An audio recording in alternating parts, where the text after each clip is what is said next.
Let's see if this camera stand holds up the phone for long enough. Every single time.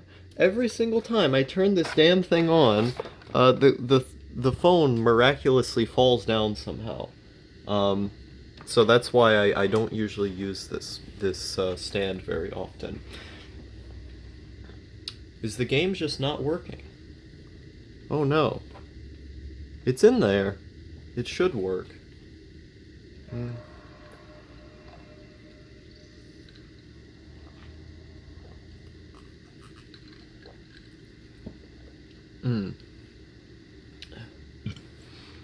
So hallucinating's not very fun.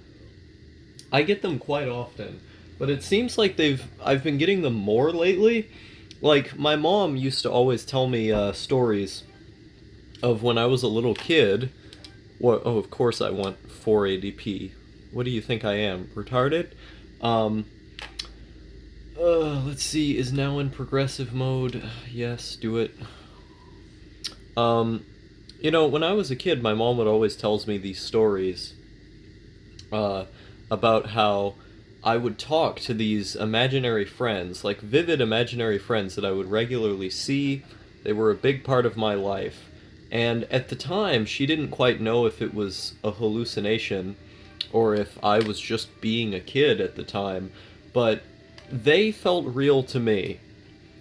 And I kind of remember seeing these things. My memory at this point isn't the best, but I do remember them feeling very real to me at the time, like they were there. I would have these long conversations with them. It was like they would follow me around, and what I would regularly say whenever I would do anything bad was, well, my imaginary friend told me, or I heard something in my head that told me, whether or not I saw it or not. And so this problem became so prevalent with me that I ended up um, experiencing it for the majority of that time. Now, I still get visual hallucinations. In fact, I think the visual ones are more prevalent than the auditory ones, but at the time when I was young, the visual ones were really extreme. They were very, very real to me at least. Um, and so I don't know how that got less bad over time, where normally when they talk about psychotic disorders, your hallucinations in general don't really come into being until you're a teenager. But somehow I experienced them at such a young age, and that was always something that confused me when I was reading about the disorders, is that it's not supposed to happen when you're that young. There's only extremely rare cases where it does. Um, oh fuck, she got points on my end. So um, from there on, I continued hearing voices, and the conversations that they had ended up becoming more complex as I got older, and it started to become more negative. Like, back when I was little, the things that I would hear would usually be pretty positive stuff. Like, I would be bored, and the voices would talk to me, and we would just talk about, like, random stuff. There were only rare occasions in which they would just tell me to do bad things, and then I would do them. And my behaviors became kind of inconsistent because I was hearing voices that would tell me to do kind of weird stuff, or I would be hearing them at the time when I would try to be talking, and I would end up stumbling over my words a whole bunch because I would be trying to talk to someone, and because I was hearing them, it was difficult for me to get all of my words out at once. And so I would do the, moving around the words and not really mouthing the words properly because there was an audible distraction. Imagine you have like three people kind of talking at once or talking to one another with their own little conversations, and you're just trying to hear your own thought process over all of that, let alone trying to speak words over them. It's difficult. It's a distraction. Especially because, unlike your inner voice, like the voice that you control in your head, your conscious voice, they can get louder. The hallucinations can get louder. Their sounds are oftentimes completely uncontrollable. And so I've had times where when things got really severe, where the voices would scream, you know, they would shout inside of my head, and it would be really scary. Because I would have no idea what to do, and now there's this shouting entity or multiple entities inside of my head that are just fucking with me, you know? Um, and so the experience continues on, but they only start becoming really negative when I get into like 12, you know, 11, 13, this kind of thing. I started developing more negativity when I was like 9, but they didn't become as prevalent then, you know? They were prevalent when I was like 7 and 6 and so on. That's when they started kind of showing up with this imaginary friend stuff. But as I got older, you know, the negativity started settling in. And it's very much a factor when I start getting into middle school. Because when I start getting into middle school, like, I'm hearing them all the time. I can't focus on my lessons. Um, I can't focus on what people are telling me about, and there's few days in which I'm not hearing them. And it just so happens that my behavior is really aggressive at the time too, because I don't necessarily know how to control my emotions. There's a lot of really bad stuff going on at home with divorce and this kind of thing, and everyone is bullying me at the time. I'm just getting bullied constantly for my size, you know, the fact that I was really small and didn't have a lot of strength because I wasn't eating very much at home, and my metabolism is different than most other people's. Um, and so I would get constantly bullied of people, you know, just ganging up on me and fucking with me. And I felt like an outsider pretty much everywhere in school. I have to spit this seed out. Gross. And so, I start getting really aggressive by the time 7th grade rolls around. I start getting into fights all the time, start getting into fights. And, now some of them go reported, some of them don't. Most of them did. And I got ISS, in-school suspension, for those fights. Just with random people. I was just kind of addicted to the act of fighting. And so I just kept fighting again and again. And one thing happens. One thing happens that really sticks out in my mind is that this kid, who I never really liked very much on the bus, grabs my bag. And at this point, you know, the voices are just really loud. They're just going everywhere. I'm hearing some kind of fucked up things, and he grabs my bag, and I just look at him. I look over, and then immediately it was like, it was just out of an instinct. I put both of my hands around his throat, and I don't think he expected that because he seemed pretty worried, but I was ready to choke the guy. I almost did, and of course I take my hands off and I leave really quickly. But there I was, very, very close, just because this guy had grabbed onto a bag of mine. I spent the entire day being bullied. I hated doing the academic work I had to do. I didn't want to go to school every day. I felt like everyone who saw me was judging me in some sense. I hated my physical appearance and everything about my personality, and so after a hard day where I just want to get home and spend a few hours of my free time before I have to go to sleep and do the day all over again, this fucking guy grabs onto my bag. And at this point, you know, like I said, voices are shouting in my head, as they had been most of the day, and I just grab his fucking throat. And I don't know if a higher amount of hallucinations is associated with more violence, because when they start getting like that, when everything is just buzzing around in there, and you've had a stressful enough time, I don't get angry anymore just because I've gotten so used to the way that the world is, but at certain points, it can bring out a side of you that you're not used to. And of course, over the 8th grade year, I start developing more of an analytical mindset, more self-control and stuff. And that was a big part of me coming out of that, where now I never get angry at all. It pretty much never happens, but back then it was all the time. And so Oh, god damn it. Oh, did I win or did he win? Change court. Oh boy. Oh, the ball is in his court now. Whoa! Oh god, I hate it when he becomes this supersonic guy. Like, you never know where the ball is gonna end up. This is annoying.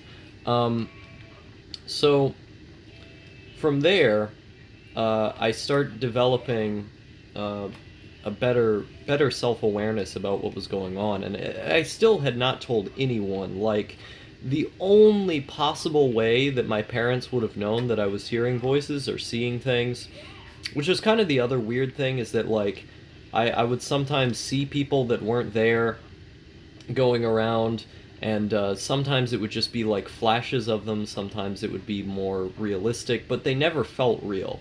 You know, they always felt like an abstraction of reality, some kind of like a sticker that was just taped onto your physical space. They didn't, you know, I've heard people online on forums describe it like a horror movie. Like, oh, I see this horrendous thing and it's so scary. I never felt that way. Like, I never had any delusion that the things I was seeing weren't hallucinations, because they feel like hallucinations when you see them. They don't feel like reality. They're like this fuzzy space in reality, if that makes any sense.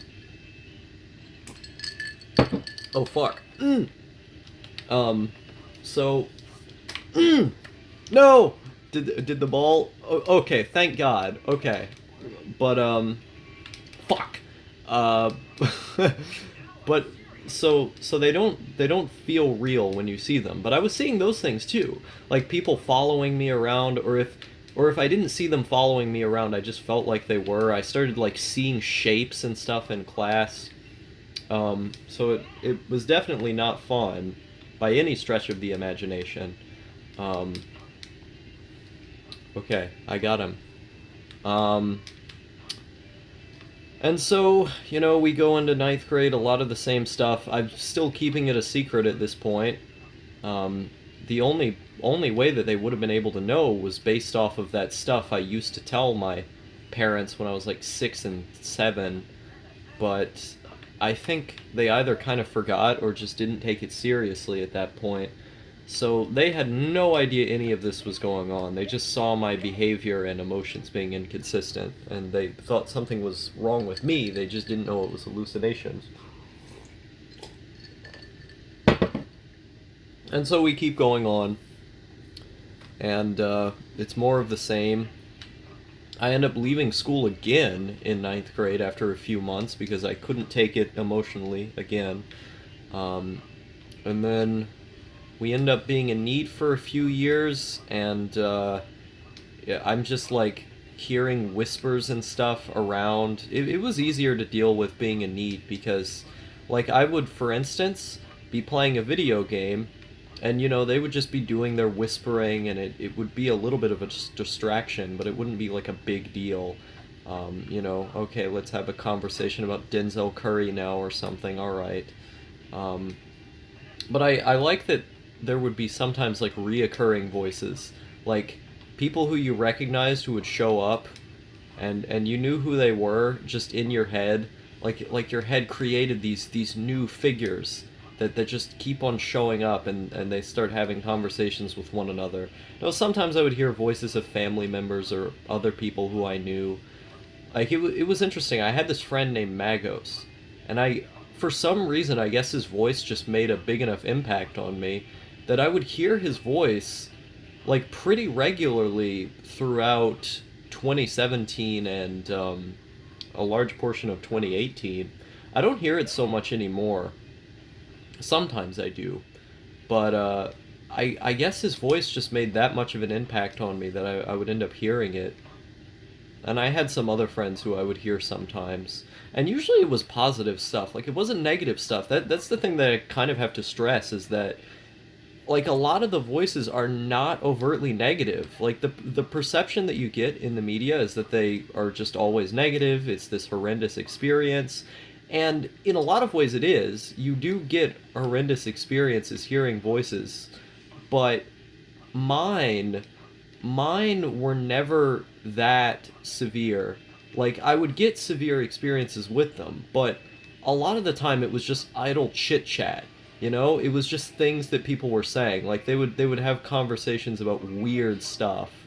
Um, and I at this point my memory is so bad that I can't think of any standout memories. But like, I remember there being this one time where I was hearing a voice like talking about 6ix9ine or something in like mid or early 2018, and it was like a really funny, like it was like a legendary thing. It was just weird. Like the conversation didn't make a lot of sense because I would hear parts of it and not really hear the whole thing. It just seemed kind of like gibberish. But they said 6ix9ine a bunch of times, and I remember that being kind of funny. Um, so it really varies. Like sometimes it can be loud, sometimes it can be whispering, sometimes it can be negative, sometimes it's not. You know, sometimes it's positive and comforting. It's all over the place. And so that's the kind of difficult thing to explain, is because it can be simultaneously really scary and not feel real at all. Like it's just dialogue in your head that you don't have control over. Is that what I tend to do to get over it is that I'll lay in bed with my eyes closed and I'll just focus on breathing until they go away. The problem is that now that I'm in school, I haven't been able to do that. And so I've kind of been stuck just sitting there and hearing things. Um, and I haven't had a space to just lay down, and especially because the people there end up stressing me out so much just by existing. I don't know any other way to explain it. That I think maybe it exacerbates the problem, is that the voices become more harmful because I'm not in a space of my own. It's easier to deal with them when I'm in a space of my own where, you know, the negative stuff doesn't really hurt so much anymore. It's just kind of there. Is that I think part of making them quieter, part of making them easier to deal with, is the ability to disconnect yourself from them. You know, the ability to realize that what they're saying doesn't matter. You know, what they're saying is not real. They're not real people, and you have to not antagonize them. If you're responding to what they're saying in your head, if you're allowing yourself to be bothered by what they're saying, then what you're essentially doing is is making them louder because you're acknowledging them. And so it's important not to acknowledge them. Um, and so by and large, I've been able to live with them, but they've been debilitating in the sense that they're an immense distraction. They're an immense distraction in real life, and so that's been always a kind of difficult part. But I don't think I have it as bad as other people, where, you know, other people are like terrified of the voices that they hear, and they've only really been commanding of me a few times. Then the times where they have been commanding of me, I was kind of dangerous, but I was able to do a reality check and check out of it, you know. Oh boy. I guess this is the spooky, scary Halloween star video. It's weird for me to talk about this because I've talked about it in several other videos, but there's something about talking about the hallucinations that's hard for me. Like, I talk about so many personal things here. I talk about trauma sometimes.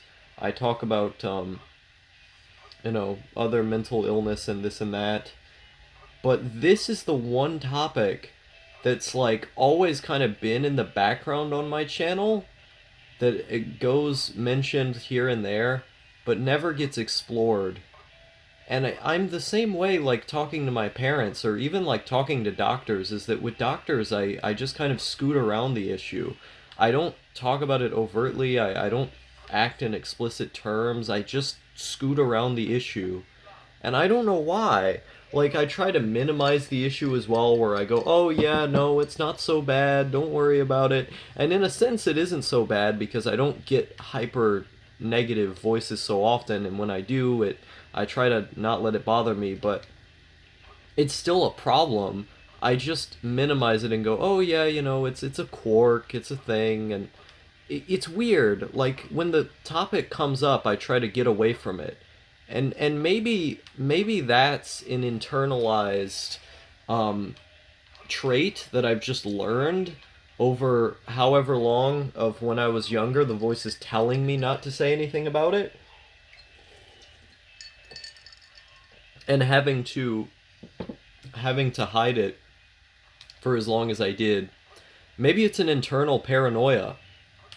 So I wouldn't describe myself as a paranoid person, but I definitely have paranoid traits where, like, I get those feelings like I'm being watched, you know? I get those feelings like there are certain secrets that are going to be found out, and if someone finds it out, it's dangerous or something. I get these little paranoias every now and again. Like, oh, I'm being followed today. I feel like I'm being followed, even though I know logically, factually that I'm not. I get that feeling.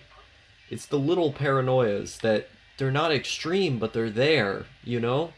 They feel real, even though you know logically that they're not. And maybe that's something that keeps me from talking about it. Where, you know, just today, I was struggling to talk to the counselor, the mental health counselor in my school, about the voices, because I was hearing them for like most of the day while I was in class.